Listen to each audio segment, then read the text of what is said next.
Hi my dear little doctors, welcome to our channel Biology NEET View. இன்னைக்கு நம்ம சேனல்ல என்ன பார்க்க போறோம்னா நம்ம NEET 2025 ஓட ஃபர்ஸ்ட் வீடியோ சரியா. ஸோ ஃபர்ஸ்ட் ஸ்டார்ட் பண்ணும்போது ஏதோ ஒரு கோலை நம்ம வந்து ரீச் பண்ணணும். ஓகே, அதுக்குள்ள ஸ்ட்ராட்டஜியை கண்டிப்பா நம்ம என்ன பண்ணணும், செட் பண்ணியிருக்கணும். கரெக்டா? ஸோ நம்மளோட ஸ்ட்ராட்டஜி என்னது, நம்மளோட கோல் என்னது அப்படின்னு பார்த்தீங்கன்னா NEET 2025 நம்ம என்ன பண்ண போறோம், கிராக் பண்ண போறோம். கரெக்டா? ஸோ NEET 2025 கிராக் பண்றதுக்கு சர்டன் ஸ்ட்ராட்டஜிஸை நம்ம ஃபாலோ பண்ணா போதும், ஈஸியா என்ன பண்ணிடலாம், வின் பண்ணிடலாம். சரியா? இல்ல ஃபர்ஸ்ட் ஸ்ட்ராட்டஜி என்னன்னா ஃபோக்கஸ்டு மைண்ட். ஓகேயா? Focused mind. எப்பவுமே நம்ம வந்து டைவர்ட் ஆகாதீங்க. சரியா? சப்போஸ் ஃபார் எக்ஸாம்பிள் நீங்க படிக்க உட்கார்ந்துட்டீங்கன்னா ஃபுல் அண்ட் ஃபுல் ஃபோக்கஸ்டா ஒரு 1 or 2 ஹவர்ஸ்னா நம்ம வந்து என்னது, நம்மளோட திங்கிங் எப்பவுமே நம்ம வந்து நீட்டா கிராக் பண்ணணும், நீட்ல வந்து நல்ல மார்க் எடுக்கணும் அப்படின்னு ஒரு ஆவேசம் ஆதங்கம் இருந்தாலே நம்ம ஒரே இடத்துல இருந்து கரெக்டா நல்லா என்ன செய்திருவோம், படிச்சிருவோம். இதுதான் என்னது focused mind and focused studies. ஓகேயா? தென் அடுத்தது பார்த்தீங்கன்னா நம்மளுக்கு நம்மளோட சக்சஸோட அடுத்த பாயிண்ட் ஸ்டெப் என்னது அப்படின்னு பார்த்தீங்கன்னா NCERT புக். ஓகேயா? Very very essential. ஓகே, இது கீதாவா எடுத்துக்கோங்க, குரானா எடுத்துக்கோங்க, இல்லைன்னா என்னது பைபிள் எதுனாலும் எடுத்துக்கோங்க. அடுத்த ஒரு வருஷத்துக்கு நம்மளுக்கு NCERT தான் உங்களோட என்னது லவரா இருக்கலாம், ஃப்ரெண்டா இருக்கலாம், ஹேட்டரா இருக்கலாம், கைடரா இருக்கலாம், உங்களை கூட்டிட்டு போகக்கூடிய கேப்டனா இருக்கலாம். சரியா? ஸோ NCERT இல்லாம நான் அதை வந்து ப்ரிப்பேர் பண்றேன் மேம், இதை ரெஃபர் பண்றேன் மேம், ஒண்ணுமே வேண்டாங்க. இப்போ ஃபார் எக்ஸாம்பிள் நம்ம 2024 நீட்டோட எக்ஸாம் அந்த ரிவ்யூஸ் எல்லாம் நீங்க பார்த்துருப்பீங்க. பயாலஜில எல்லாமே என்னது NCERT தான். ஒரு கொஸ்டின் கூட வெளியில இருந்து நம்மளுக்கு என்ன செய்யலாம், வரலாம். நோட் பண்ணிக்கோங்க. ஸோ அந்த NCERT is the best guide. ஓகேயா? ஸோ நம்ம கையில எப்பவுமே என்னது உங்களோட ரெஃபரன்ஸ் கைடு யாருன்னா NCERT புக் மட்டும்தான். ஓகேயா? ஸோ அதை தான் நம்ம என்ன செய்ய போறோம், ஃபாலோ பண்ண போறோம் லைன் பை லைன். ஓகே, இது வந்து NCERT புக் அடுத்த step scenario. Okay, then third step என்னது அப்படின்னு பாத்தீங்கன்னா சப்போஸ் NCERT புக் என்கிட்ட இருக்குது, இப்போ நம்ம இதை வச்சு என்ன செய்ய முடியும். இந்த நிறைய பேர் ஒரு பழமொழி சொல்லுவாங்க, நுனிப்புல் மேய்ச்சா மாதிரி மேய்ச்சிட்டு இருக்கிற அப்படின்னு சொல்லுவாங்க. சரியா? நம்ம நீட் ப்ரிப்பரேஷன்ல இது ஆகவே ஆகாது. சரியா? லைன் பை லைன் ஒவ்வொரு வேர்டும் நம்மளுக்கு என்னதுதான் இம்பார்ட்டன்ட் தான். எதுக்கு? நீட் ப்ரிப்பரேஷனுக்கு.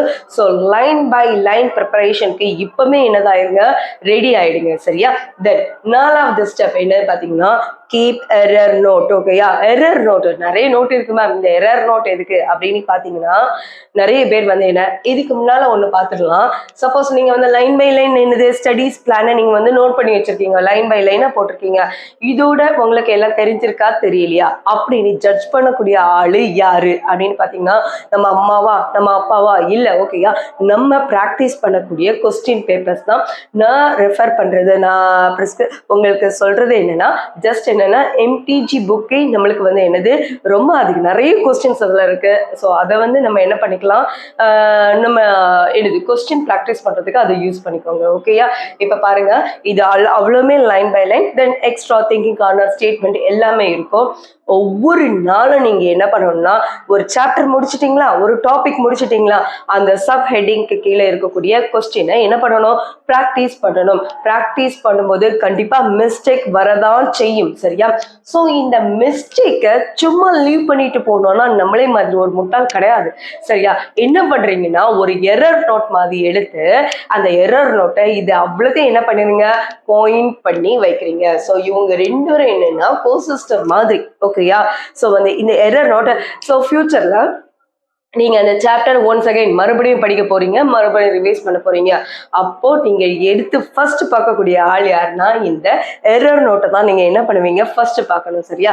தென் அதுக்கு அடுத்தது பாத்தீங்கன்னா கிளாரிஃபிகேஷன். ஓகே, நீங்க கொஸ்டின்ஸ் ப்ராக்டிஸ் பண்றீங்க, ப்ராக்டிஸ் பண்ணும்போது என்னது மிஸ்டேக் வருதுன்னு சொன்னேன்ல, மிஸ்டேக் அப்படியே லீவ் பண்ணிட்டு போகலாமா, போகக்கூடாது. ஓகேயா? அதை மறுபடியும் NCERT புக்ல அண்டர்லைன் பண்ணி இதுல எனக்கு எரர் இருக்குது அப்படின்னு என்னது நோட் பண்ணி வச்சுட்டு அதை கிளாரிஃபை பண்ணணும். ஓகே, இதனால நம்மளுக்கு மிஸ்டேக் ஏன் மிஸ்டேக் போட்டிருக்கோ. ஓகேயா? இது அடுத்த ஸ்டெப். லாஸ்ட்ல என்னன்னா ரீடு. ஓகே, எனக்கு இந்த இதெல்லாம் என்னது ஒரு சின்ன ஒரு சாப்டர், இது ஏற்கனவே நான் படிச்சிருக்கேன், இதெல்லாம் எனக்கு ஜுஜுபி அப்படின்னு சொல்லிட்டீங்கன்னா மொத்த சாப்டரும் க்ளோஸ் ஆயிரும். ஸோ நோட் பண்ணிக்கோங்க, எவ்வளவு தூரம் படிச்சதே திரும்ப ரீடு, ரீப்ராக்டிஸ், ரீடிங், ரீலேர்னிங், எவ்வளோ ரீ பண்றோமோ அதுக்கு தக்கன அதில் ஃப்ளூயன்சி நம்மளுக்கு என்ன ஆகும், இன்க்ரீஸ் ஆகும். இந்த ஃபேக்டர்ஸ் எல்லாம் ப்ராப்பரா பண்ணினாலே என்னதாயிரும் நம்மளுக்கு கண்டிப்பா சக்சஸ் வந்து என்னதாயிரும் கண்டிப்பா நம்ம கையில தான் இருக்கும்.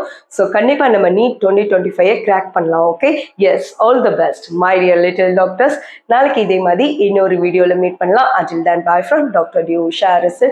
Thank you.